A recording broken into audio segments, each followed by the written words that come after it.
तो ये है कि जिस तरह की दुर्घटना और जिस तरह का विद्रोह बगावत बांग्लादेश में, ऐसे ही बगावत हिंदुस्तान में हो जाए। ऐसे कुछ राजनीतिक लोग, कुछ ऐसे सोशल टेररिस्ट, कुछ रिलीजियस टेररिस्ट, कुछ ऐसे यूट्यूबर्स मंसूबे पाले बैठे हैं कि भारत में भी जाति के नाम पर, आरक्षण के नाम पर, संविधान के नाम पर वर्ग भेद और अलग अलग मजहबी उन्माद ऐसे पैदा कर दिए जाए कि भारत की एकता, अखंडता और संप्रभुता खतरे में पड़ जाए और बांग्लादेश जैसी एक बगावत की स्थिति हिंदुस्तान में पैदा हो जाए। ऐसे जो मंसूबे पाल करके बैठे हैं, ऐसे जो लोग वीडियो अपलोड कर रहे हैं और देश के सड़कों से लेकर के संसद तक में जो इस तरह के विघटनकारी जो कुत्सित प्रयास कर रहे हैं, उन लोगों को हमें सख्ती के साथ रोकना पड़ेगा।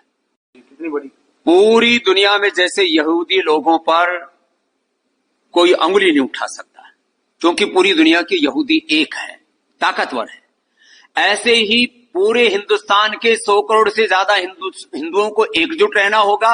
और साथ ही साथ इतना ताकतवर बनना पड़ेगा। जब मुट्ठी भर यहूदी लोग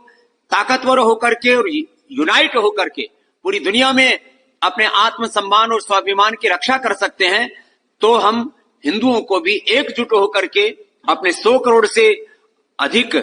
हिंदुस्तानियों की और जो पूरी दुनिया में हमारे करोड़ों हिंदू जो अल्पसंख्यक हैं अलग अलग देशों में, वो भी करोड़ों की संख्या में, उनकी भी हमें रक्षा करने के लिए संगठित रहना पड़ेगा, प्रतिबद्ध रहना पड़ेगा और पूरी ताकत के साथ राजनीतिक तौर पर, राष्ट्रीय तौर पर और वैश्विक तौर पर उनके साथ खड़ा होना पड़ेगा। सरकार को हस्तक्षेप करना चाहिए। सरकार को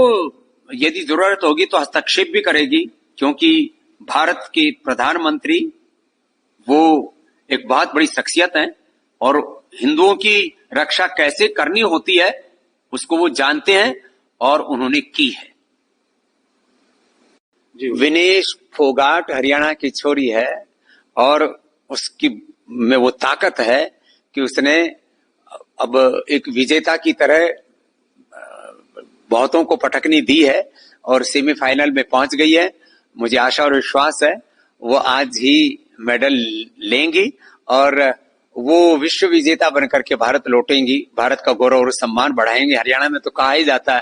हमारी छोरियां छोरो तय कम नहीं है, उन तय फालतू ही है। वो विनेश फोगाट में वो ताकत, वो शौर्य, पराक्रम मुझे दिख रहा है। अन्य जो खिलाड़ी है वो भी अच्छा, और जितने भी